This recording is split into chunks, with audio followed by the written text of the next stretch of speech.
ओम नमो भगवते वासुदेवाय। जय श्री हरि, जय श्री लक्ष्मी नारायण। आप सभी धर्मानुरागी ईश्वर विश्वासी श्रोतागणों का हमारे चैनल पर एक बार पुनः हृदय से स्वागत और अभिनंदन है। आज हम एक ऐसी आध्यात्मिक यात्रा पर निकलेंगे जो हमें उस रहस्यमयी समय में ले जाएगी जब इस ब्रह्मांड के पालनहार, सृष्टि के संचालक स्वयं विश्राम करते हैं। ये समय है देवशयनी एकादशी का, आषाढ़ मास के शुक्ल पक्ष की वह दिव्य तिथि जब भगवान विष्णु क्षीर सागर की अनंत लहरों पर अपने सेवक शेषनाग की सहस्त्र फणों वाली कोमल शैया पर 4 मासों के लिए अपनी अलौकिक योग निद्रा में लीन हो जाते हैं। इस काल को चातुर्मास कहा जाता है, एक ऐसी अवधि जब सृष्टि के संचालन का महान उत्तरदायित्व भगवान शिव अपने हाथों में ले लेते हैं। यही कारण है कि इस समय कोई भी शुभ और मांगलिक कार्य जैसे कि विवाह संस्कार, मुंडन, गृह प्रवेश या किसी नए उद्यम का शुभारंभ वर्जित माना जाता है। किंतु क्या आपने कभी सोचा है कि जो प्रभु स्वयं काल के नियंत्रक हैं, जिनके एक पलक झपकाने से युग बीत जाते हैं, उन्हें विश्राम की क्या आवश्यकता?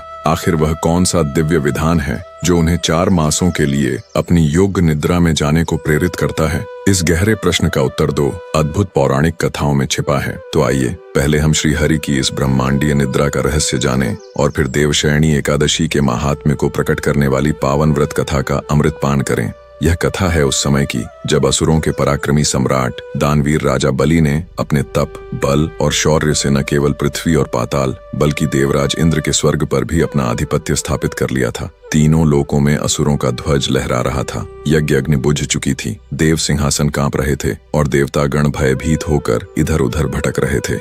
तब हताश और निराश्रित देवराज इंद्र सभी देवताओं को साथ लेकर सृष्टि के अंतिम आश्रय भगवान विष्णु की शरण में पहुंचे। उन्होंने करुण स्वर में पुकारा, हे जगन्नाथ, हे शरणागत वत्सल, दैत्यराज बलि ने हमारा सर्वस्व छीन लिया है। त्रिलोक में अधर्म का अंधकार छा गया है। अब आप ही इस संकट से हमारी रक्षा कर सकते हैं। देवताओं की व्याकुलता देखकर करुणा सिंधु भगवान विष्णु के मुख पर एक शांत मुस्कान उभरी। उन्होंने देवताओं को आश्वस्त किया और अपनी लीला का विस्तार करने का निश्चय किया। उन्होंने एक छोटे, तेजस्वी और अद्भुत कांतिमय वामन ब्रह्मचारी का अवतार धारण किया और सीधे राजा बलि की भव्य यज्ञशाला की ओर चल पड़े, जहां बलि अपना अश्वमेध यज्ञ संपन्न कर रहा था। जब वह नन्हा सूर्य के समान तेजस्वी बालक यज्ञशाला में पहुंचा तो समस्त वातावरण उसकी दिव्य आभा से प्रकाशित हो उठा। स्वयं राजा बलि उस ब्रह्मचारी के तेज को देखकर सिंहासन से उठ खड़ा हुआ और उनका स्वागत करते हुए बोला, हे विप्रवर, आपके आगमन से मेरी यज्ञशाला धन्य हो गई। आज्ञा कीजिए, आप मुझसे क्या चाहते हैं? मैं अपनी दानवीरता के वचन पर दृढ़ हूँ। आप जो भी मांगेंगे वह आपको अवश्य मिलेगा।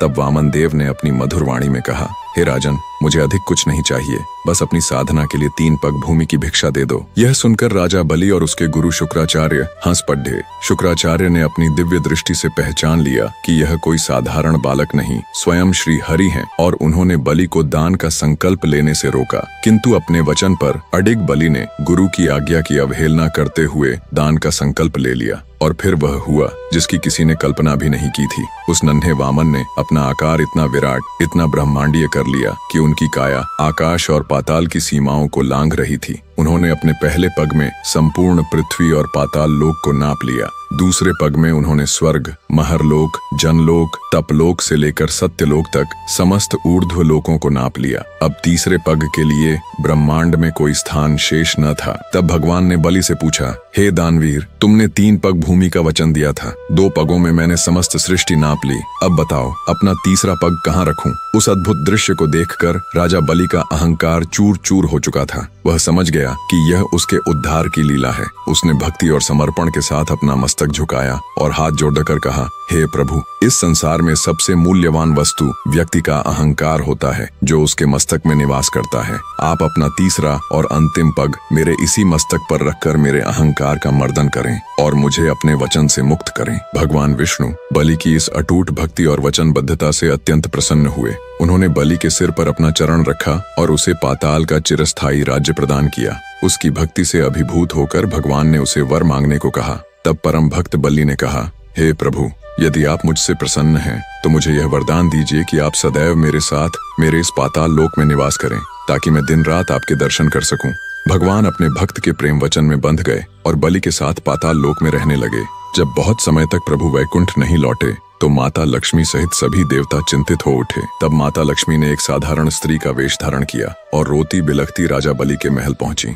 बलि ने जब उनके दुख का कारण पूछा तो उन्होंने कहा, मेरा कोई भाई नहीं है। तब धर्मपरायण बलि ने उन्हें अपनी धर्म बहन स्वीकार किया। श्रावण पूर्णिमा के दिन माता लक्ष्मी ने बलि की कलाई पर रक्षा सूत्र, राखी बांधी और उपहार के रूप में अपने पति भगवान विष्णु को पाताल लोक से मुक्त करने का वचन मांग लिया। बलि अपने वचन से बंधा था, किंतु भगवान विष्णु अपने परम भक्त को निराश नहीं करना चाहते थे। उन्होंने दोनों वचनों का मान रखते हुए राजा बलि को यह वरदान दिया, हे भक्त श्रेष्ठ, मैं तुम्हारी भक्ति का सम्मान करता हूँ। मैं प्रतिवर्ष आषाढ़ शुक्ल एकादशी से लेकर कार्तिक शुक्ल एकादशी तक यानी 4 महीने तुम्हारे पास पाताल लोक में निवास करूंगा। भगवान की यही अवधि उनकी योग निद्रा कहलाई, जो भक्त और भगवान के बीच हुए एक दिव्य समझौते का प्रतीक है। यह तो था श्री हरि के शयन का दिव्य रहस्य। अब हम उस व्रत कथा का श्रवण करते हैं जो इस एकादशी के अतुलनीय महात्म्य को प्रकट करती है। एक बार धर्मराज युधिष्ठिर ने भगवान श्री कृष्ण से बड़ी जिज्ञासा से पूछा, हे मधुसूदन, हे केशव, आषाढ़ मास के शुक्ल पक्ष में आने वाली इस महान एकादशी का नाम क्या है? इसकी व्रत विधि क्या है और इसका पालन करने से किस पुण्य फल की प्राप्ति होती है? कृपा करके विस्तार पूर्वक बताइए। भगवान श्री कृष्ण मंद मंद मुस्कुराते हुए बोले, हे धर्मराज, तुमने लोक कल्याण के लिए अत्यंत श्रेष्ठ प्रश्न किया है। मैं तुम्हें वह कथा सुनाता हूँ जो स्वयं सृष्टि के रचयिता ब्रह्मा जी ने देवर्षि नारद को सुनाई थी। आषाढ़ मास की इस एकादशी को पद्मनाभा या हरिश्यणी एकादशी कहते हैं। इसका व्रत समस्त पापों का नाश करने वाला और मोक्ष प्रदान करने वाला है। ध्यान पूर्वक सुनो। सतयुग में सूर्यवंश में मानधाता नामक एक चक्रवर्ती, सत्यवादी और धर्मपरायण सम्राट राज्य करते थे। तब उनके राज्य में प्रजा राम राज्य की तरह सुखी, समृद्ध और संतुष्ट थी। किंतु विधाता के लेख को कौन टाल सकता है? उनके राज्य में लगातार 3 वर्षों तक वर्षा की एक बूंद भी नहीं गिरी। इस भयंकर अकाल के कारण हाहाकार मच गया। नदियां, तालाब और सरोवर सूख कर रेत के मैदान बन गए। अन्न का एक दाना भी उत्पन्न नहीं हुआ।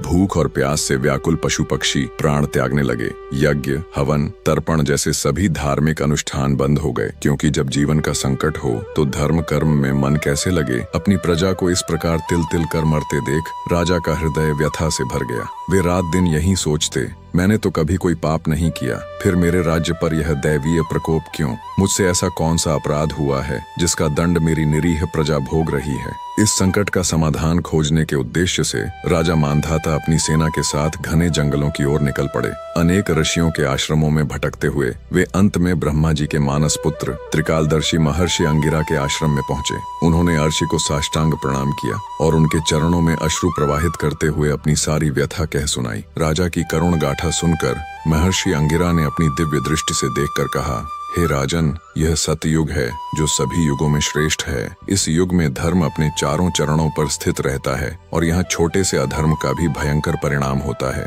शास्त्रों के अनुसार इस युग में तपस्या करने का अधिकार केवल ब्राह्मणों को है, किंतु तुम्हारे राज्य में एक शूद्र अपने वर्ण धर्म का उल्लंघन करके घोर तपस्या कर रहा है। उसी अधर्म के प्रभाव से तुम्हारे राज्य में अनावृष्टि का संकट आया है। जब तक तुम उस व्यक्ति का वध नहीं करोगे तब तक यह दुर्भिक्ष शांत नहीं होगा। किंतु राजा मानधाता का धर्मपरायण हृदय एक निरपराध तपस्वी का वध करने की बात सुनकर कांप उठा। उन्होंने हाथ जोड़कर कहा, हे मुनिवर, वह तपस्या कर रहा है, कोई अपराध नहीं। मैं एक निरपराध व्यक्ति की हत्या करके अपने राजधर्म पर कलंक नहीं लगा सकता। एक राजा का धर्म प्रजा की रक्षा करना है, निरपराध का वध करना नहीं। कृपा करके इस संकट से उबरने का कोई और अहिंसक उपाय बताइए। राजा की धर्मनिष्ठा देखकर महर्षि अंगिरा प्रसन्न हुए और बोले, हे राजन, यदि ऐसा है तो एक अचूक उपाय है। तुम आने वाली आषाढ़ मास के शुक्ल पक्ष की एकादशी का, जिसे पद्मनाभा एकादशी कहते हैं, अपनी समस्त प्रजा के साथ विधि विधान से व्रत और पूजन करो। इस व्रत के पुण्य प्रभाव से तुम्हारे राज्य में निश्चित ही वर्षा होगी।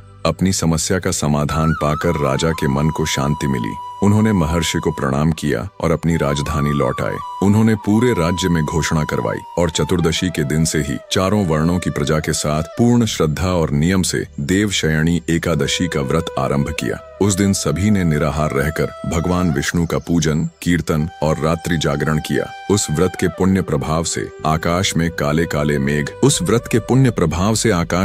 काले मेघ घुमड़ आए, बिजलियां कौंधने लगीं और ऐसी मूसलाधार वर्षा हुई मानो इंद्रदेव ने स्वयं अमृत बरसा दिया हो। सूखी नदियों में जीवन का संगीत लौट आया। धरती हरी भरी हो गई और कुछ ही समय में पूरा राज्य पहले की तरह धन धान्य से परिपूर्ण हो गया। इस कथा को समाप्त करते हुए भगवान श्री कृष्ण युधिष्ठिर से कहते हैं, हे राजन, यह एकादशी व्रत इतना शक्तिशाली है कि यह महान से महान पापों का शमन करता है और सीधे स्वर्ग और मोक्ष के द्वार खोलता है। जो भी मनुष्य श्रद्धा, नियम और निष्ठा से इस व्रत का पालन करता है वह मेरा अत्यंत प्रिय बन जाता है और अंत में परम गति को प्राप्त करता है। मित्रों, जब सृष्टि के पालक स्वयं योग निद्रा में जा रहे हैं तो यह हमारे लिए भी एक गहरा संकेत है। यह अवसर है अपनी बाहरी दुनिया की भाग दौड़ को थामकर अपने भीतर की यात्रा करने का। यह समय है अपने मन की चंचलता, क्रोध, ईर्ष्या और वासनाओं को विश्राम देने का और अपनी आत्मा को भक्ति, सेवा, स्वाध्याय और आत्म संयम से सींचने का। तो आइए इन 4 पवित्र महीनों में हम सब मिलकर एक संकल्प लें और भगवान श्री हरि से प्रार्थना करें, हे पद्मनाभ, हे मधुसूदन, हे पुंडरीकाक्ष, जैसे आप अपनी योग निद्रा में रहते हुए भी इस संपूर्ण जगत का मंगल विधान करते हैं, वैसे ही हमारी जीवन यात्रा में, हमारे हर सुख दुख में आपकी करुणा और आपकी कृपा की ज्योति निरंतर जागृत रहे। हमें इतनी शक्ति और विवेक प्रदान करें कि हम इन 4 महीनों को आत्मशुद्धि का पर्व बना सकें और अंततः आपके चरण कमलों में स्थान पा सकें। मित्रों, अगर आपको यह कथा पसंद आई हो तो कृपया हमारे चैनल को सब्सक्राइब करें। प्रेम से बोलिए श्री हरि विष्णु की जय, देवशयनी एकादशी की जय, लक्ष्मी नारायण भगवान की जय।